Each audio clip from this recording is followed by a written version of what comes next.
Jesus é a fonte inesgotável. João 7:37. Amados, nós vamos ler aqui. E no último dia, o grande dia da festa, Jesus pôs-se em pé e clamou, dizendo: se alguém tem sede, venha a mim e beba. Quem crê em mim, como diz a Escritura, rios de água viva correrão no seu ventre. Amados, chegando o último dia da festa dos tabernáculos, Jesus resolveu usar esse simbolismo dramático para se apresentar como a água da vida. Pelo menos uma compreensão dada a passagem é possível. Jesus pode ser identificado como fonte de água da vida através das seguintes parafrases: se alguém tem sede, deixe-me vir a mim. Em outras palavras, deixe aquele que crê em mim beber da minha água. Isso estaria de acordo com a Escritura, amados, que diz: do seu coração, isto é, do coração de Jesus, fluirão rios de água viva. Esta interpretação encontra respaldo em João 4:10, onde Jesus se oferece para dar água viva. Em João 7:39, a água é equivalente ao Espírito Santo que Jesus ofereceria posteriormente, conforme João 20, verso 22. Em João 19:34, a água flui do lado perfurado de Jesus. Em Apocalipse 22:1, o rio da água da vida fluía do trono de Deus e do Cordeiro Jesus. Olha só que maravilha, hein? No último dia da festa, Jesus pôs-se em pé e clamou, dizendo: se alguém tem sede, venha a mim e beba. Chegou o último dia da festa dos tabernáculos. Jesus resolveu usar esse simbolismo maravilhoso. Por certo, Jesus deve ter olhado entre a multidão os rostos dos israelitas sinceros que, pelo seu semblante, revelaram ter uma sede espiritual que não foi descendendada, ou seja, não foi saciada. Isaías 57:15. A humanidade tem sede de Deus. Em resposta aos anseios espirituais dos israelitas, Jesus exclamou: se alguém tem sede, venha a mim e beba. Quem crê em mim, como diz a Escritura, rios de água viva correrão do seu ventre. No convite de Jesus, esse convite demonstrou ser o verdadeiro templo de Deus. O próprio Jesus, Siloé espiritual, João 9:7, enviado por Deus, convida a todos quantos quiserem se aproximar dele para tirar água viva. Efésios 5:18. Jesus fala da descida do Espírito Santo. Quem crê em mim, como diz a Escritura, rios de água viva correrão do seu ventre. Isso disse Jesus do Espírito Santo que havia de receber os que nele crescem, porque o Espírito Santo ainda não fora dado, porque ainda Jesus não ter sido glorificado. João 16:7. Na época do Antigo Testamento, o Espírito Santo vinha sobre as pessoas para equipá-los para alguma tarefa específica, deixando-os em seguida. Depois do dia de Pentecostes, porém, Cristo derramou o Espírito Santo como dádiva permanente para ser possuída e desfrutada. Eu rogarei ao Pai e Ele vos dará outro Consolador, para que fique convosco para sempre. João 14:16. Amados, o convite de Jesus é universal. Se alguém tem sede, alguém pode ser até um ateu, ou um cético, ou um idólatra, ou um descrente. Pode ser alguém que está abatido porque estão esgotadas as suas cisternas. Pode alguém se desiludir ou desiludir com as fontes às quais recorria?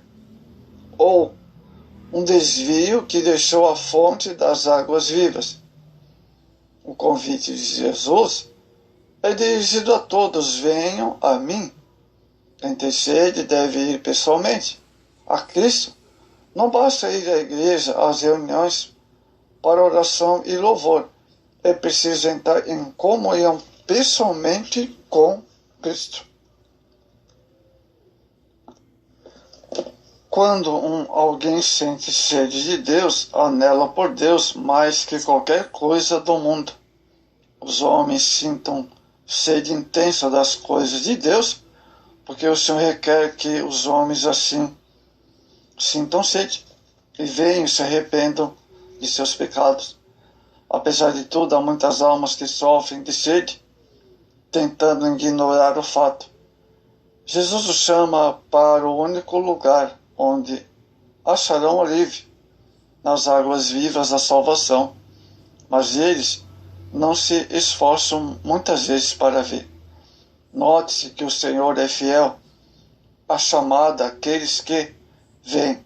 Venham, venha e beba. Vinde, eu vos aliviarei. É como se ele entregasse aos homens a chave do depósito celestial, dando liberdade a servir-se à vontade. Com a rocha ferida produziu água para os israelitas sedentos. Assim Cristo satisfaz a sede das almas sedentas que se chegarem a Ele. Não se trata apenas de chegar a Cristo. É preciso também beber. Ao mencionar Ele a sede, fala da nossa necessidade. Ao mencionar o beber, fala de sua provisão. E ao dizer que nos aproximemos, indica a única maneira de unir a nossa necessidade à sua provisão. O passo inicial é que todos cheguemos e bebamos. E qual a dificuldade que há nisso? Muito bem. É tão simples que muitos tropeçam na simplicidade, como aconteceu com Naamã, da antiguidade, que esperava a cura de outra forma. Outros seguiram o caminho de Caim, querem substituir a fé pelo fruto de seu trabalho e por suas obras. A vida é multiplicada, o rio é abundante, amados.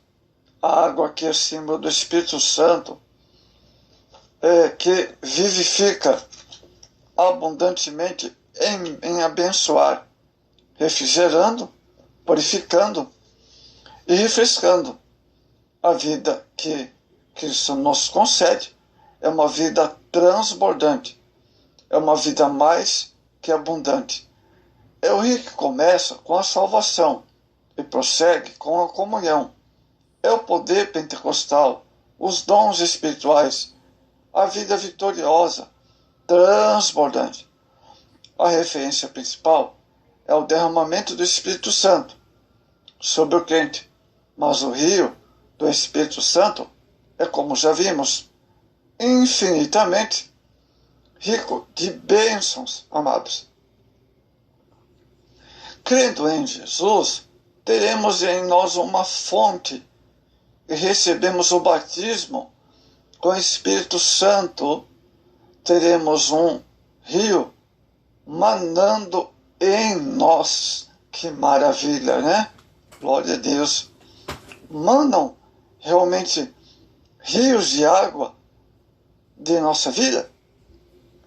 Se isso não acontece, quer dizer que não estamos bebendo da fonte divina.